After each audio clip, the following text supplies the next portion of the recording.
Hi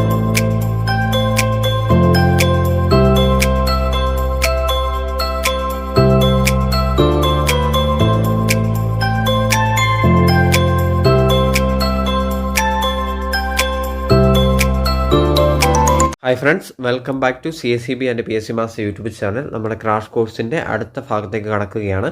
ഇന്ന് നമ്മൾ Canada, അതുപോലെ തന്നെ മെക്സിക്കോ, അതുപോലെ ജപ്പാൻ, ഇവിടെ ഈ 3 രാജ്യങ്ങളിലെ വളരെ പ്രധാനപ്പെട്ട എക്സാം പോയിന്റ് ഓഫ് വ്യൂവിൽ വരാൻ സാധ്യതയുള്ള കുറച്ച് കാര്യങ്ങൾ ഡിസ്കസ് ചെയ്യുകയാണ്. അപ്പോൾ കാനഡയിലേക്ക് ആദ്യത്തെ രാജ്യമായ കാനഡയിലേക്ക് കടക്കുകയാണ്. കാനഡ വീറ്റ് എക്സ്പോർട്ടുമായി ബന്ധപ്പെട്ട വളരെ പ്രധാനപ്പെട്ട ഒരു രാജ്യമാണ് കാനഡ. അവിടുത്തെ പ്രധാനപ്പെട്ട ഒരു ക്രോപ്പാണ് വീറ്റ് അവിടുത്തെ പ്രധാനപ്പെട്ട ഒരു ക്രോപ്പാണ്. അതുപോലെ തന്നെ അവിടുത്തെ ഈ വീറ്റുമായി ബന്ധപ്പെട്ടിരിക്കുന്ന 2 ഓർഗനൈസേഷൻ്റെ പേരുകൾ പഠിക്കേണ്ടതുണ്ട്. ഒന്ന് വീറ്റ് പൂള്, അതുപോലെ തന്നെ വീറ്റ് ബോർഡ്.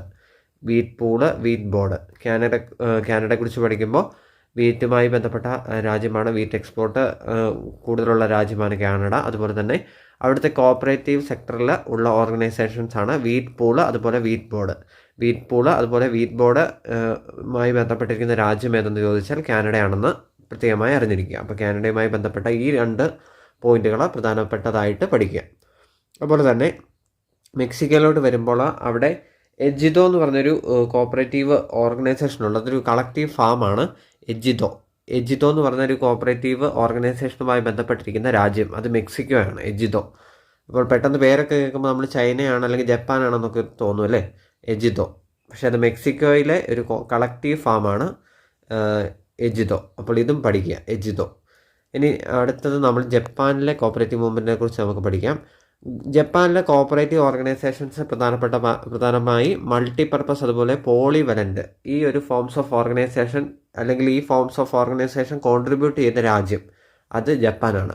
മൾട്ടിപർപ്പസ്, അതുപോലെ പോളിവലൻ്റ് ഫോംസ് ഓഫ് ഓർഗനൈസേഷൻ്റെ കോൺട്രിബ്യൂട്ടേഴ്സ് അത് ജപ്പാനാണ്. അപ്പോൾ ജപ്പാനിൽ ഏറ്റവും കൂടുതൽ ഉള്ള കോപ്പറേറ്റീവ് ടൈപ്പ് ഓർഗനൈസേഷൻസ് മൾട്ടിപർപ്പസ്, അതുപോലെ പോളിവലൻ്റ് ഫോംസ് ഓഫ് ഓർഗനൈസേഷൻ ആണെന്നുള്ള കാര്യം പ്രത്യേകമായി പഠിച്ചു വയ്ക്കുക. അതുപോലെ തന്നെ ജപ്പാനിലെ കോപ്പറേറ്റീവ് മൂവ്മെൻറ്റിൻ്റെ ഫാദർ നിർബന്ധമായിട്ട് പഠിക്കേണ്ടതാണ്. എക്സാംസിന് സ്ഥിരം ചോദിക്കുന്ന ക്വസ്റ്റ്യനാണ്. തൊയാഹിക കഗാവയാണ് ജപ്പാനിലെ കോപ്പറേറ്റീവ് മൂവ്മെൻറ്റിൻ്റെ ഫാദർ, തൊയാഹിക കഗാവ. ഓക്കെ, അപ്പോൾ ഈ ഒരു കോപ്പറേറ്റർ തൊയാഹിക കഗാവയാണ് ജപ്പാനിലെ കോപ്പറേറ്റീവ് മൂവ്മെൻറ്റിൻ്റെ ഫാദർ എന്ന് അറിയപ്പെടുന്നത്. വളരെ പ്രധാനപ്പെട്ട ഒരു പോയിൻ്റാണ്, ഇമ്പോർട്ടൻ്റ് ആയിട്ട് പഠിക്കേണ്ട പോയിൻ്റാണ്. ഓക്കെ, അതുപോലെ തന്നെ ഹൈപ്പോത്തിക്ക ബാങ്കുമായി ബന്ധപ്പെട്ടിരിക്കുന്ന രാജ്യം ഏതാണ്? ഹൈപ്പോത്തിക്ക ബാങ്ക് ജപ്പാനിലെ ലോങ് ടൈം ലോൺസ് കൊടുക്കുന്ന ഒരു ഓർഗനൈസേഷനാണ് ഹൈപ്പോത്തിക്ക ബാങ്ക്. നിർബന്ധമായിട്ട് പഠിക്കേണ്ട ഒരു ക്വസ്റ്റ്യനാണ്. ഹൈപ്പോത്തിക്ക ബാങ്കുമായി ബന്ധപ്പെട്ടിരിക്കുന്ന രാജ്യം അത് ജപ്പാനാണ്. അതുപോലെ തന്നെ യൂണികൂപ്പ് 1961 ഫോറിൻ ട്രേഡുമായി ബന്ധപ്പെട്ട് സ്ഥാപിച്ച ഒരു കോപ്പറേറ്റീവ് ഓർഗനൈസേഷനാണ് യൂണികൂപ്പ്. ഇതും എല്ലാ എക്സാംസിനും സ്ഥിരമായിട്ട് ചോദിക്കുന്നതാണ്. യൂണികൂപ്പുമായി ബന്ധപ്പെട്ടിരിക്കുന്ന രാജ്യം ജപ്പാനാണ്. യൂണികൂപ്പ് 1961 സ്ഥാപിതമായി. ഫോറിൻ ട്രേഡുമായി ബന്ധപ്പെട്ടിരിക്കുന്ന ജപ്പാനിലെ ഓർഗനൈസേഷനാണ് യൂണികൂപ്പ്. ഇത് സ്ഥിരമായിട്ട് ചോദിക്കുന്ന ഒരു ക്വസ്റ്റ്യനാണ്. ഇതും പഠിച്ചു വയ്ക്കുക. അതുപോലെ തന്നെ KOH ഇതും സ്ഥിരമായിട്ട് ചോദിക്കുന്ന ജപ്പാനിലെ കോപ്പറേറ്റീവ് ഓർഗനൈസേഷനാണ്. കോപ്പറേറ്റീവ് ക്രെഡിറ്റ് ഓർഗനൈസേഷൻ, ജപ്പാനിലെ കോപ്പറേറ്റീവ് ക്രെഡിറ്റ് ഓർഗനൈസേഷനാണ് KOH. അപ്പോൾ KOH, യൂണികൂപ്പ്, അതുപോലെ തന്നെ ഇതിനു മുമ്പ് പറഞ്ഞ ഹൈപ്പോത്തിക്ക ബാങ്ക് ഇതും നിർബന്ധമായിട്ടും ജപ്പാനുമായി ബന്ധപ്പെട്ടിരിക്കുന്നതാണെന്ന് ഓർത്ത് പഠിക്കുക.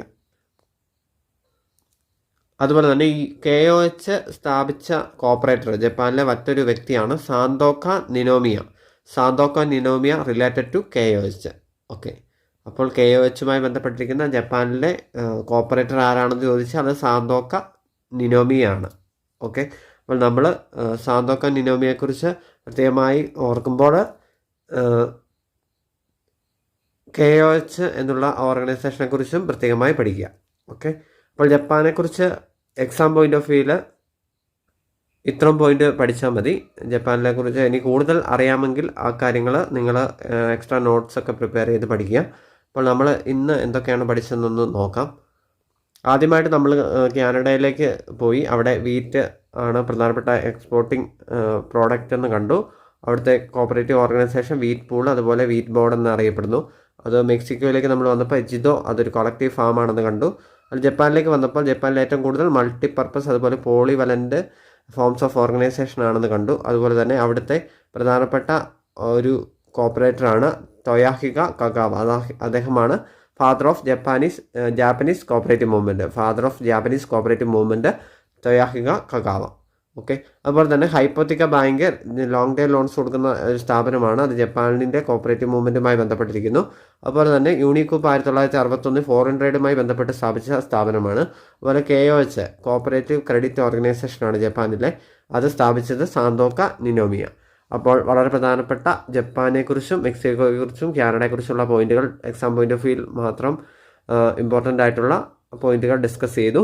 നിങ്ങൾക്ക് ഇഷ്ടപ്പെട്ടെങ്കിൽ ലൈക്ക് ചെയ്യുക, ഷെയർ ചെയ്യുക, കമൻറ്റ് ചെയ്യുക. കൂടുതൽ വീഡിയോസിന് വേണ്ടി ചാനൽ സബ്സ്ക്രൈബ് ചെയ്യുക.